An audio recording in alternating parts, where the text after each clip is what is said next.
نحمده ونصلي على رسوله الكريم اما بعد فاعوذ باللہ من الشیطان الرجیم بسم اللہ الرحمن الرحیم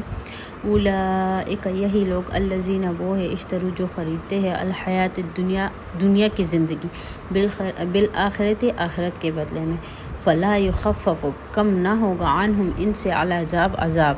ولا ہم ان کی ینصرون مدد کی جائے گی وَلَقَدْ تحقیق آتینا ہم نے دی موسیٰ علیہ السلام کو الکتاب وکفینا اور ہم نے پے در پہ بھیجے یعنی ایک دوسرے کے پیچھے بھیجے من بعد ہی ان کے بعد یعنی پے در پہ بھیجے من بعد ہی موسیٰ علیہ السلام کے بعد رسول وآتینا اور ہم نے دی عیسیٰ ابن مریم کو البینات واضح دلائل وَأَيَّدْنَاهُ اور ہم نے ان کی مدد کی بروح القدس پاک روح کے ساتھ یعنی حضرت جبرائیل علیہ السلام کے ساتھ افکلما جب جاءکم آئے تمہارے پاس رسول بما اس حکم پہ لا تہوا انفسکم جو تمہارے خواہشوں کے مطابق نہیں تھا لا تہوا خواہشوں کے نہیں تھا یعنی نہیں چاہا انفسکم تیرے نفسوں نے یعنی تیری نفسوں کے خواہشوں کے مطابق وہ رسول پیغام نہیں لائے تو تم نے کیا کیا استکبرتم تو تم نے تکبر کیا ففریقاً ایک گروہ کی کذبتم تم نے تکذیب کی یعنی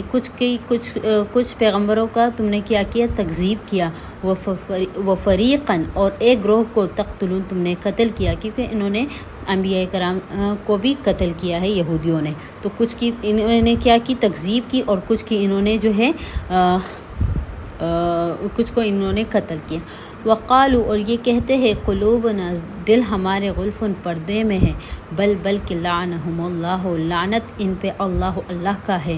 یہ کیا کہتے تھے یہود کہتے تھے کہ ہمارے دل جو ہے پردے میں ہے یعنی ہمارا دل جو ہے ان کا یہی ذہن میں تھا کہ ہمارے پاس جو علم ہے وہ اتنا زیادہ ہے کہ ہمارے دل جو ہے پردوں میں ہے یعنی تم ہمیں جتنا بھی اسلام کی دعوت دو گے وہ ہمارے دلوں پہ اثر نہیں کرے گا ہم اس کی طرف نہیں آئیں گے تو اور اس کا دوسرا مطلب یہ بھی ہے کہ اللہ نے ان کے دلوں پہ ایسے پردے ڈالے ہوئے ہیں ان کے عملوں کی وجہ سے کہ ان پہ اسلام کا کوئی اثر نہیں ہو رہا لیکن اللہ کیا فرماتے بلکہ لعنہم اللہ لعنت ہے اللہ ان پہ اللہ کا کس وجہ سے بکفرہم ان کی کفر کی وجہ سے فقلیلاً پس بہت کم ما وہ جو یؤمنون یہ ایمان لاتے یہاں بھی دو مطلب ہے ایک تو یہ کہ ان میں سے بہت کم ایسے ہیں جو ایمان لاتے ہیں یا دوسرا مطلب یہ ہے کہ ان کا ایمان بہت کم ہے ان کا ایمان مطلب بہت کم یہ ہے کہ یہ اس بات پہ تو ایمان رکھتے ہیں اس بات کو مانتے ہیں کہ ہاں قیامت کا دن ہوگا ثواب گناہ کا بھی ان کو پتہ ہوتا ہے کہ ہاں ثواب گناہ ہے اور اس کا بدلہ ملے گا یہ حضرت موسیٰ علیہ السلام کو تو مانتے ہیں لیکن جو ان کی کتاب میں ذکر کیا گیا تھا تورات میں جو قرآن کا اور جو حضرت محمد صلی اللہ علیہ وسلم کی نبوت کا ذکر ہے اس سے جو ہے یہ جھٹلاتے ہیں اس سے انکار کرتے ہیں ولما اور جب بھی کیا ہوا ولما جب جاءہم آئے ان کے پاس کتاب من عند اللہ کی طرف سے مصدقا جو تصدیق کرتا ہے لما اس کا معہم جو ان کے پاس ہے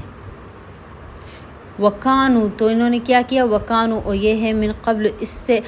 پہلے یستفتحون فتح طلب کرتے تھے علی الذین ان لوگوں پہ کفروا جو کافر ہے یعنی جب حضرت محمد صلی اللہ علیہ وسلم کی نبوت حضرت محمد صلی اللہ علیہ وسلم کو نبوت نہیں ملی تھی تو تب یہ لوگ ان کو تو پتہ تھا کہ اس طرح ایک نبی آئے گا ایک پیغمبر آئے گا جو آخری پیغمبر ہوگا اور ایک نئی کتاب آئے گی جو آخری کتاب ہوگی اللہ کی تو انہوں نے کیا کہ یہ جب کافروں سے لڑتے تھے تو یہ کیا کرتے تھے اللہ تعالیٰ سے دعا کرتے تھے کہ اللہ مطلب کہ وہ جو ہے پیغمبر آ جائے وہ کتاب آ جائے ہمیں جو ہے ہمارے پاس ہمارا پیغمبر آ جائے تو ہم کیا کریں گے ہم اس پہ کافروں سے جو ہے وہ کریں گے لڑیں گے ان پہ فتح حاصل کریں گے تو یہ سب یہ خود مانگتے تھے لیکن پھر کیا کیا انہوں نے کہ کفر کیا فلما بس جب جاءہم آئے ان کے پاس ماں وہ جو عرفو یہ اس کو جانتے تھے، یعنی حضرت محمد صلی اللہ علیہ وسلم، ان کی نبوت، ان کی کتاب، یہ ساری چیز یہ جانتے تھے، پھر بھی انہوں نے کیا کیا؟ کفروا، انہوں نے کفر کیا بھی اس پہ، فلعنت اللہ، پس لعنت اللہ کا علی الکافرین، کافروں پہ ہے۔ سما بہت برا ہے، اشترو جو یہ خریدتے ہیں بھی اس پہ، انفسہم اپنے نفسوں کو، ان یہ کی